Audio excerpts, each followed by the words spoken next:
What is up, everyone? Welcome back to another episode of the Fantasy Fellow Show. My name is Kyle. In this video, super excited, we're going to break down the 2022 Green Bay Packers. We're going to look at their potential fantasy numbers for the season. I have a document that I'll pull up here. It's actually a part of the 2022 Fantasy Football Draft Kit, and you guys get access to that. There is a link in the description below. But let's hop into the screen share, and I'll just kind of show you guys. Basically, this is just I'm going to show you guys how I make my fantasy football projections. I want to look at the Packers. If you guys have any requests for any other teams, we can totally do that. Just let me know in the comments.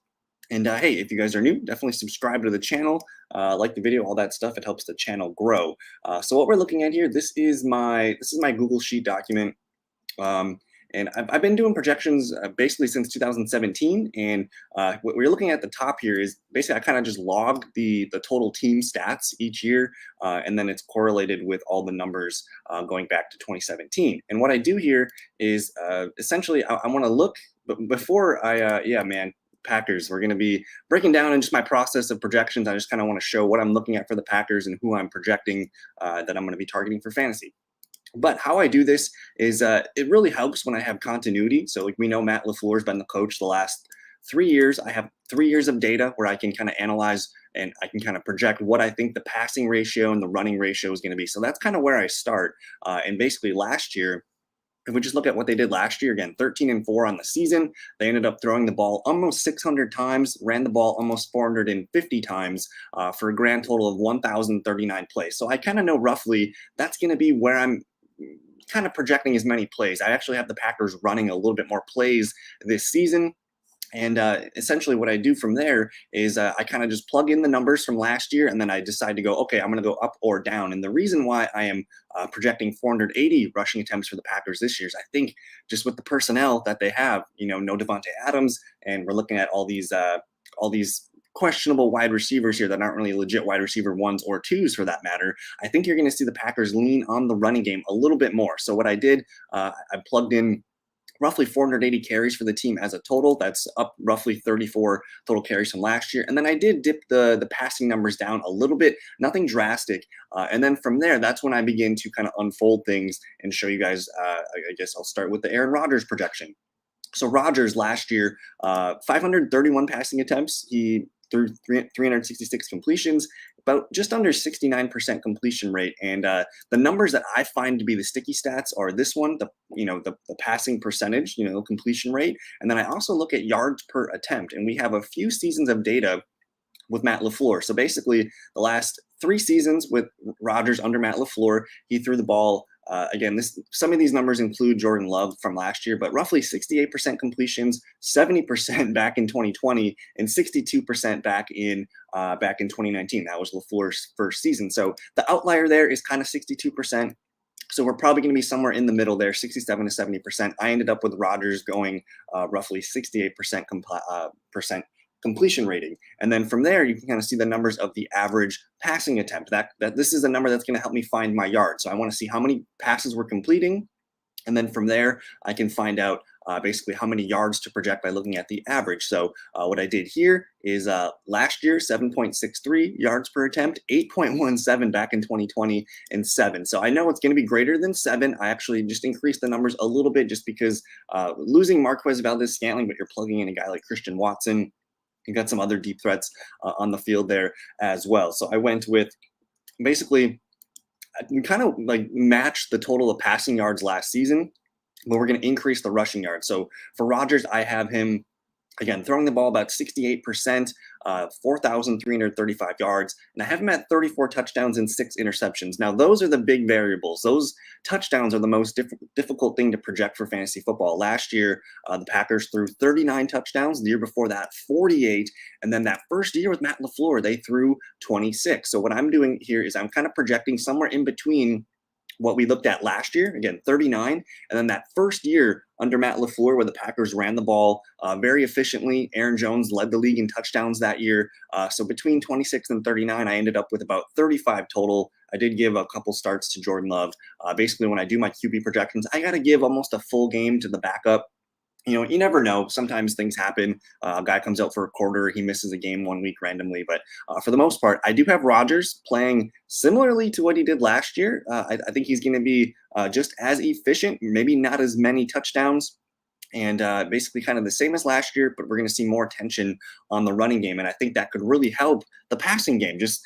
As a defense, you're going to be focused on Aaron Jones and A.J. Dillon because the Packers are going to hand the ball off a lot. So last year, now that we've got the Rodgers numbers out of the way, and I guess in terms of where I have Rodgers projected for my quarterbacks, I have Rodgers as my QB 12. So if you're in a 10 or a 12-man league, he can be a QB1. He's going to be a low-end QB1. Again, we don't expect the passing volume to be very high. We expect him to throw touchdowns, not a lot of interceptions, and he does, sneak in some touchdowns every now and then on the ground. But I think the place where you want to be in fantasy for the Packers is going to be with Aaron Jones and A.J. Dillon. Now, last season, these two gentlemen right here, A.J. Dillon actually led the team in carries, 187. I just want to see real quick, how many games did Aaron Jones miss? So Aaron Jones in his career, he's only played one full season in his career. That was 2019. That was the year he led the league in touchdowns, or I guess he tied with Christian McCaffrey. But 15 games last year, 14 the year before. So I think it's safe to project him for that 14 to 15 game range. And then you got a guy like A.J. Dillon here.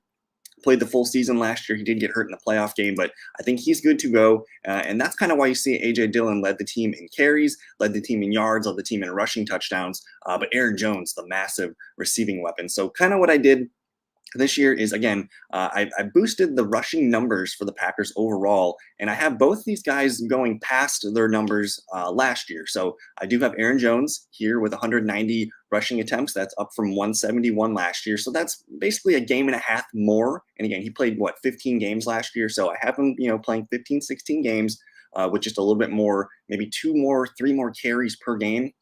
I have him just under 900 yards, 4.71 yards per carry, and 8 rushing touchdowns. Now, Aaron Jones, in his career, he's a career he's had 1, 2, 3 seasons with 5.5 yards per carry. His lows were 4.6 and 4.7. So right now, I have him projected for his career average low of 4.7. This could be a lot greater. So these yards could go up. He could flirt with 1,000 yards just for fun. If I just added 900, or if I added 100 yards, that puts him at 5.25 yards per carry here. And that's even, underneath his 5.5 yards per carry that he traditionally gets.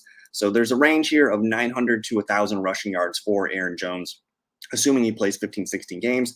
And then just with the rushing touchdowns from Jones, you see 4 and 4. Those were his career lows. So we're going to give him 4 right off the bat. But then I'm looking at 2018 and 2020, those 8 and 9s.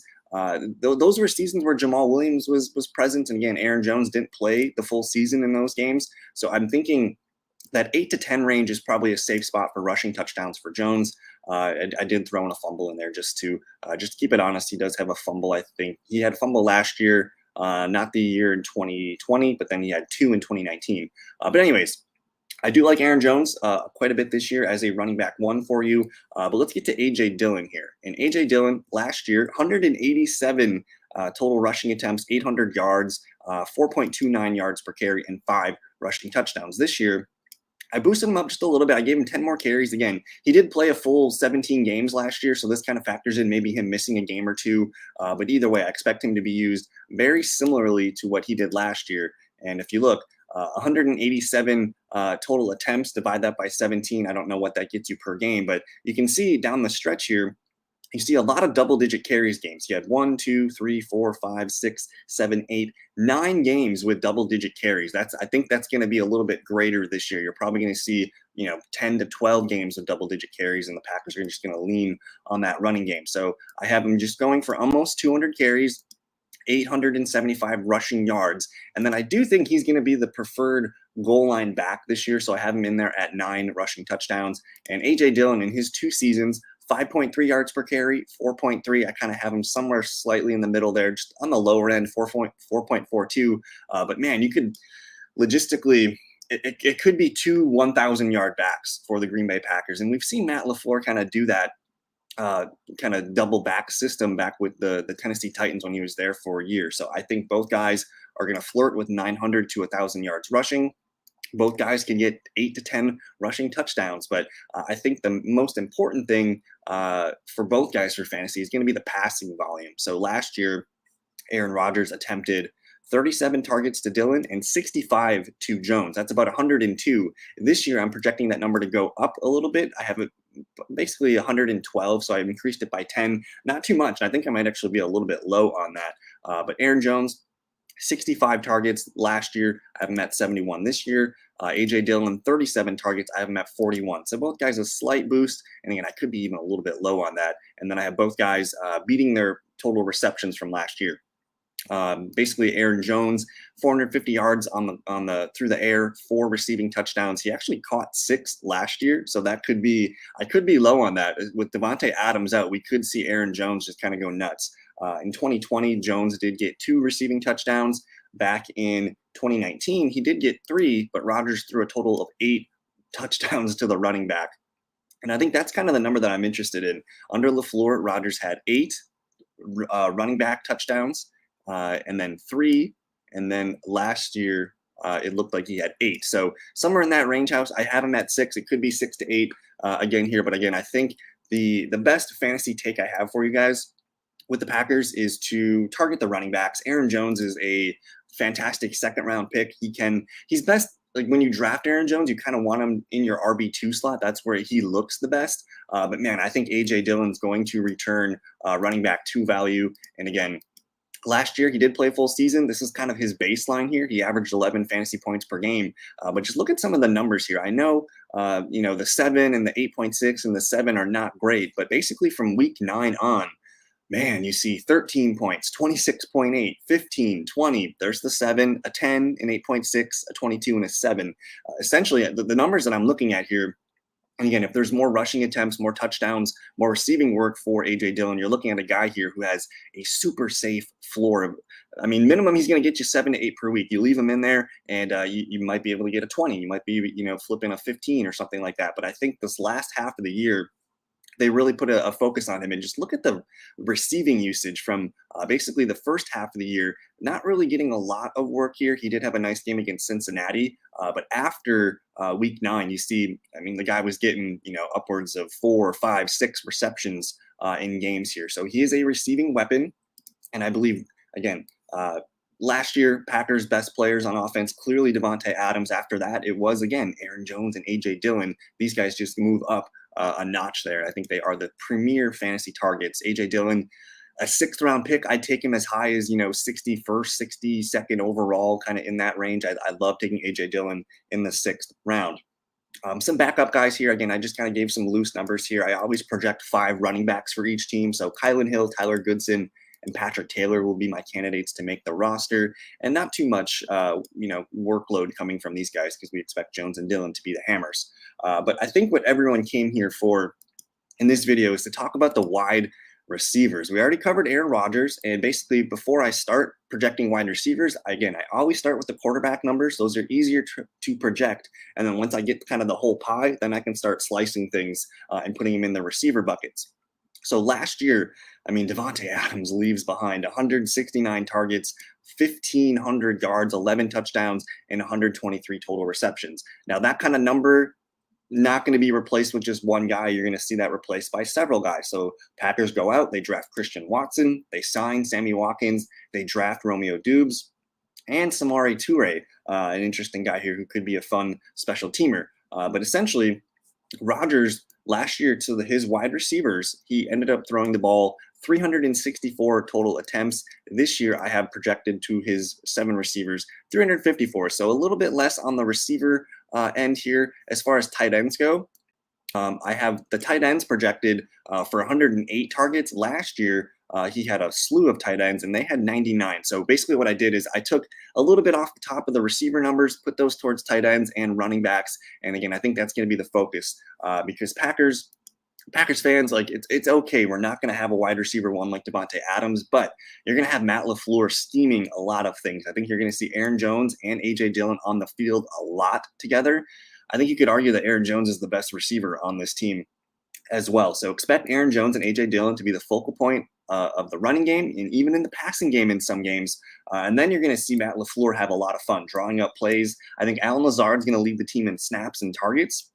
But after that, I mean, Christian Watson, Sammy Watkins, Randall Cobb, Amari Rodgers, and Romeo Dubes, these guys are going to see a lot of different looks, and they're going to try a lot of different things.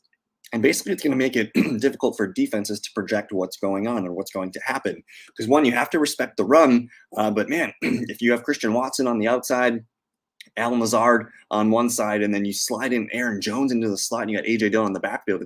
And then a good tight end and Robert Tonyan, it's going to be difficult to know what's going to happen. So for me, with these numbers, let's take a look here at Allen Lazard's kind of career numbers, and I'll kind of show you how I made him the wide receiver one. So his best season was technically last year, 60 targets in 15 games, 40 receptions, just over 500 yards, and 8 receiving touchdowns. So he is a trusted wide receiver target for the red zone. So right now I have Lazard. I guess the easy thing to do is I gave Lazard 7 touchdowns. He's going to lead the team in receiving touchdowns. After that, I struggled to figure out who was going to catch the touchdowns. But last year, Rodgers ended up throwing 27 total touchdowns to wide receivers. This year, I ended up giving him 21. So that number went down. Again, I'm expecting more towards the tight ends and the running backs. But I had a hard time figuring out like who's going to be on the field the most after Lazard, because we know he can block. I think Christian Watson's the clear play because, one, he can block too. I think you can do a lot of creative things with him and with the running game. And if you put Lazard and Watson on the field together, it's going to be a really good blocking unit. So Watson, I have him as the second highest projected guy. 4 touchdowns, though, for him, 4 touchdowns for Sammy Watkins, and 4 for Randall Cobb. I think all these guys will show up at some point throughout the season. But I guess to start it off, I gave Allen Lazard 106 targets, Christian Watson 73, Sammy Watkins 62, Randall Cobb 51. There's Rodgers at 32. Don't sleep on Amari Rodgers yet. They've been saying good things, especially Randall Cobb had some good words about him. And then Romeo Doubs here, 27 targets for him. I think he's going to be of use at some point, and he could be a guy that earns more playing time right off the bat. We'll see what happens in training camp, but either way, I think putting fantasy bets on Watson, Watkins, and Cobb, not the best. Those guys are more best ball plays for me in the double-digit rounds. If you're going to draft any Packers wide receiver this year, I do believe it's going to be Allen Lazard, and I think it's safe to say he's going to go for a career season. I mean, he's never had more than, last year was his career year, 60 targets, 40 receptions, 500 yards, and 8 touchdowns. That was good for 9.5 fantasy points per game. He did get more consistent down the stretch. You see 24 against Detroit, 19 against Minnesota, Cleveland there, a 4.8 against Baltimore, but that Chicago game. So 4 of his last 5 games were startable wide receiver numbers. And look at the targets. 7, 4, 5, 6, 6. I think this is probably what you're going to see from Lazard down the stretch. Maybe not all these touchdowns that you got here. I mean, he did catch 5 touchdowns in those 5 games. But I am thinking Lazard can be a fun wide receiver 3 flex for you. He's being drafted in the 8th round right now. So if I had to recommend one receiver that I feel best about, it is Allen Lazard. And then I'm just hopeful as far as like a real life football team. The Packers, they're going to give plays for Lazard. They're going to take some shots with Watkins, Sammy Watkins, or with Watson. Watkins will do some things, if he can make 2-3 plays per game, that's great. Same thing with Randall Cobb. But you're going to basically just require these guys to do 2 or 3 nice plays per game and then kind of go from there. Now at the tight end position, we're still not sure what's going on with Robert Tonyan. It looks like he's good to go. He's been running. He was at that tight end university camp that George Kittle and the other tight ends throw. So I do have him as the premier kind of the number 2 target in this offense. 54 receptions, 72 targets, just over 600 yards and 6 touchdowns. I could be a little bit high on him, but I do think he can be an interesting tight end for you in fantasy. And he's kind of free. He's like a free square at this point. Really, really cheap. But don't sleep on some of these guys here, because if Tonyan can't start the season, if they put him on the PUP list to start the year, they just want to start him slow, something like that, then you're looking at a committee of Josiah DeGuara and then Tyler Davis.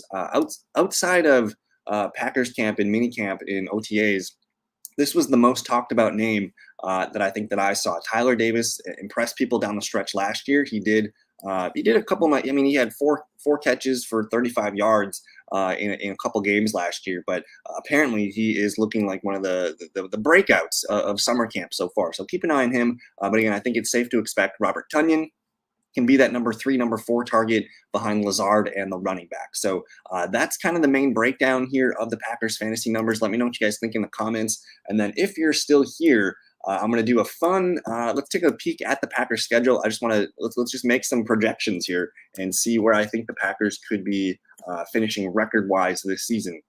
So here is the schedule, week 1 through 18. Basically, I'm just going to go down the line here, and basically for every win, I think I'll put a 1, loss, I'll put a 1, and then you see down here in the column, it'll fill us out with our record. So what we'll do here, first game against Minnesota, at Minnesota, 325 game. This is going to be a lot of fun. I've been projecting that Vikings offense to be hot for fantasy. But man, that Packers defense, we're going to see right away how good they are stopping this defense. And I think this could be a push. I think either way, this one's at Minnesota. We do play the Vikings week 17 here. I think what I'm going to do is I'm just going to push these games to start the year. I think we're going to flip. Maybe we win on the road, but for me, I'm gonna go ahead and put a loss here to start the season, and then I will put a win down there. So I think we split with the Vikings. Those guys, probably the most competitive team in the NFC North to compete with us. But week 2, Sunday Night Football, Chicago. Good luck. That's the home opener. We're gonna have a lot of fireworks there. Now week 3. At Tampa Bay. That's going to be a lot of fun. I'm still not sure what's going on with Chris Godwin. There's rumors that he could be ready to play week 1. If not, he could be on the PUP list. But this game's going to be tough. It's at Tampa Bay. We did not have good luck going up against Tampa Bay 2 years ago. We lost in the regular season. We got trashed by them in the regular season, and then we ultimately lost that NFC Championship game. So I have to say, I'm going to be bearish here to start the season. Packers looking at 1-2. Tough games at Minnesota, at Tampa Bay. Again, their defense, our defense could surprise us, but for now, I just have to keep it real. I think we're going to go on a little run here, though. 3 straight home games. New England, I think they don't have enough offensive firepower to keep up. Packers can stop them. The London game, New York Giants, I'm gonna pencil that in for a win, and then the New York Jets. So technically, that Giants game is a home game. I see the Packers starting maybe, I guess, at worst 5-2 is the I guess let me remove that Vikings game there. So to start the year, if I told you we're going to start 4-2, I think a lot of people would take that. It doesn't really matter where the losses come in, but 4-2, the toughest games again, Minnesota, Tampa Bay, and New England, but a nice stretch there. And then maybe we'll lump in this at Washington game. I'll even include that. So a 5-2 start to the Packers season seems pretty realistic. We're going to have a tough game coming up against Buffalo. It is at Buffalo, but it's a Sunday night game. This is going to be a popcorn game for everybody. Everyone's going to be looking forward to this week 8. Who knows what Buffalo's record would be? I would imagine they'll have 5 or 6 wins of their own. But just to be real here, I'm going to go ahead and give the Packers a loss. Moving into 5-3 here at Detroit, week 9. We'll pencil that in for a win. And then we get some fun games here because Dallas, Tennessee, Philly, these are all potential playoff teams. But I think with Dallas coming to Green Bay, Mike McCarthy coming back, I think the Packers are going to be, especially Rodgers, they're going to be geared up for that one. I'm going to give the Packers the win there at home. So looking at 7-3 so far. Tennessee, Thursday Night Football, home game. I don't see Tennessee's offense being able to compete with as good as the Packers defense is and the Packers offense potentially controlling things. If you remember, 2 years ago, Packers just rolled them at home. It was a snowy game. I think it was week 16. I would expect the same things there. So we're looking at 8-3 on the season here. Packers have another Sunday night football game. We have a lot of Sunday night games this season, but at Philadelphia. This one I could see going either way. Let me skip that one and see what's going on with that one later.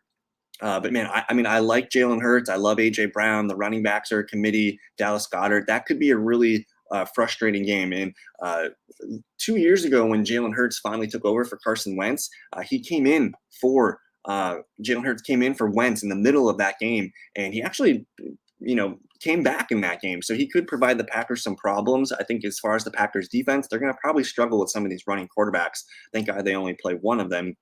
So maybe I'll just give us the loss there. We're at 8-4. It's okay. We'll go ahead and sweep Chicago there. We get the bye week.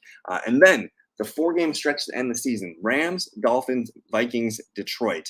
If we're sitting at 9-4, you're going to want to win at least 2 of those.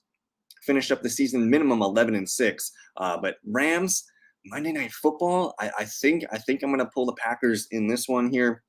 Rams, if it was in LA, I'd be a little bit more nervous, but the Packers have had the Rams numbers the last few seasons in Green Bay. The next game is Christmas Day at Miami, noon. I think that one's going to be a really entertaining game, but I ultimately see the Packers coming home with that one. And then the Vikings and the Detroit Lions to finish the year.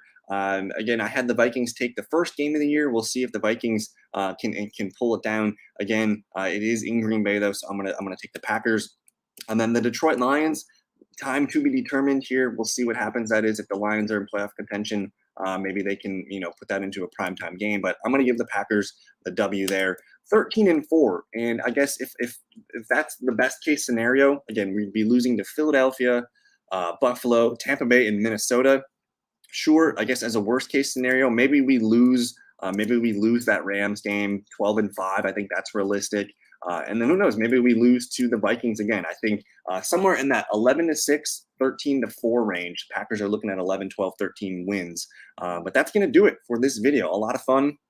Again, if you guys wanted me to open up my numbers on a favorite team of yours, another team you wanted to see, let me know in the comments. I can totally do that. That is my, I guess my process of how I make projections. Again, I've been doing this for 6 years now, and getting better each year. A little bit different wrinkles that I add each year. So thank you guys for your time. Thank you so much for watching. Go Pack Go. We'll see you in a future video. Peace.